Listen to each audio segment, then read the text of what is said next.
Hello, everyone. Welcome again to the Phillip Siddiq Show. This is an important film, The Art of the Steal.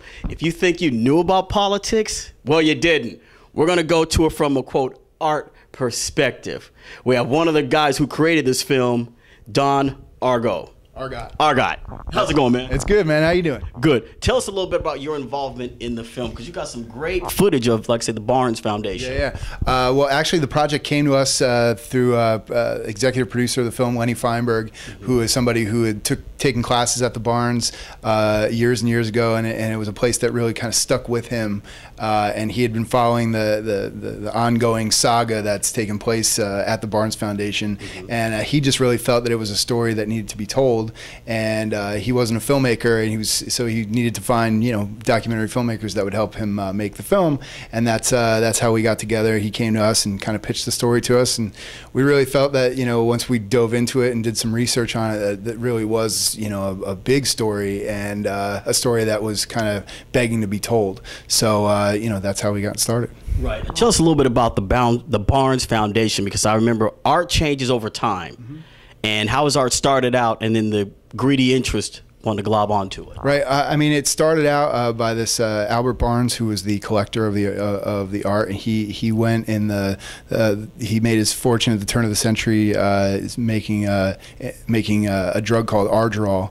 And he made his fortune, and with that fortune, he decided to go and collect some artwork, and he became very interested in a lot of his contemporaries at the time. In the 20s were Matisse and Cezanne and Renoir, and those were artists. As you know, what happens when artists are alive, they don't really get their due until years and years later. So he had the foresight to collect some of these really important artists that at the time they couldn't get arrested, because they were making the art when they were still alive. But all those years later, when they passed away, and Barnes had passed away, the artwork became what it is today. And Renoir and Matisse and Cezanne, and he's got them all, and he's got them in mass quantities.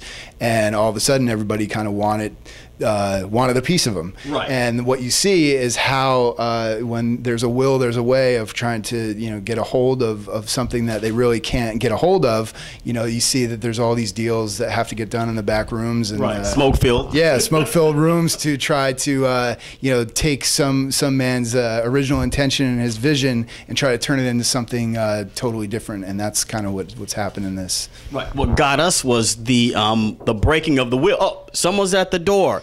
Come on in. Let's see who's at the door. Come on in. That's Lenny. How's it going, my friend? Going great. Come on over. Come on over. Okay. Where do you want it? Oh, you're right here. You guys come on in. Yeah. Sure. Part of the film, too. Lenny, tell us how you got involved with this wonderful film. Well, I was a student at the Barnes Foundation. Oh, an original. Yeah, yeah. I was there right after Mr. Mazia died, and Richard Glanton came in, and I took what I learned there to heart. I took it seriously, and it meant a lot to me. So when I saw it being dismantled, I thought, well, this is a story that's not being told and should be told. So I had to just find out how to tell it, and that's when I was fortunate enough to run into Don and Sheena. Yeah, I mean, it's an interesting, extremely interesting story about backdoor dealing, smoke-filled rooms. Now, when you were there, I mean, did that in the end piss you off enough, as you said, you found these two wonderful people? To quote, set the story straight. I'm not sure exactly. I started taking classes there when we were making the movie, just so I would be able to get into the foundation at any time. And I wanted to see what was going on there. So I, again, retook the classes.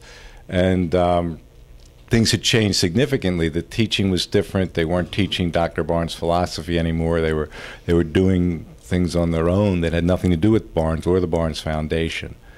So they had really tried to marginalize, to minimalize Dr. Barnes as much as possible. They wanted his paintings. They wanted what he created. They just didn't want him. Right. And we found that he had so many different types of art. I mean, he had African art. I mean, as you said earlier, art that no one even gave a hoot about. And to this day, it may be the best collection of African art in the country. And it's remarkable. And he was buying that early on. And he made trips to Africa to do that. And he used that to show that African art influenced other painters. Wow. particularly certain stage of Picasso, who actually denied it. And then Dr. Barnes, there's a room with all these Picasso drawings and paintings, and there's and a surrounding room, and then in the center are these wonderful African sculptures, and there's no denying where the original ideas of this angular drawings came from. So Dr. Barnes didn't let him get away with it. He certainly did. Now, I know he said he didn't have any children. Now, should he have had children to pass on the will, just, Oh, who's that? Uh-oh, who's that? Someone else is at the door. Who else could that be? Hello. Ah! Oh, Sheena. Yeah. What are you doing here? We have them all here. Come on over. About the Barnes Foundation. Yes, Sheena. Joyce. Okay. Tell us how your involvement with the film came about, meeting all these guys here. Well, Don and I actually own 914 Pictures together, so we're business partners. So he directs and I produce. So when Lenny called Don, that immediately got my involvement. So, yeah, where he goes, I go, and vice versa. Great. So what was it about the story? Because you usually have to have a hook, and you guys, wow, this is incredible. Right. Well, I don't know what Don and Lenny have told you, but we certainly wanted to make sure there was a story there at first. We didn't set out to do a feature-length documentary. We started with a teaser to test the waters, see what kind of access we got, make sure there was a story there. And when we just scratched the surface, like you just said, wow, we really found out there was a lot there. Right. It's a big story. Yeah. Could you name one thing about it for you, one specific thing about the story? What grabbed you and compelled you to say, we need to do this, period.com? It's difficult to just point out one, because I think that this is not a local story. It's a big story that's more than just about moving paintings. It speaks to larger themes that are happening all the time in our culture right now. It's art as commodity. It's nonprofits as corporations and the power that comes with them. I don't think people think of nonprofits that way, as corporations, and that was very eye-opening for me. I mean, if I had to pick one eye-opening thing, that would certainly be it.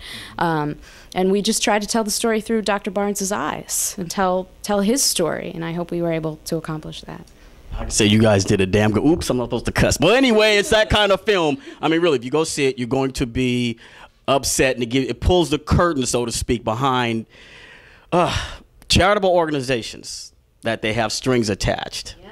So, The Art of the Steal. Go out and see it. Thanks. Thank you so much. Thank you so much.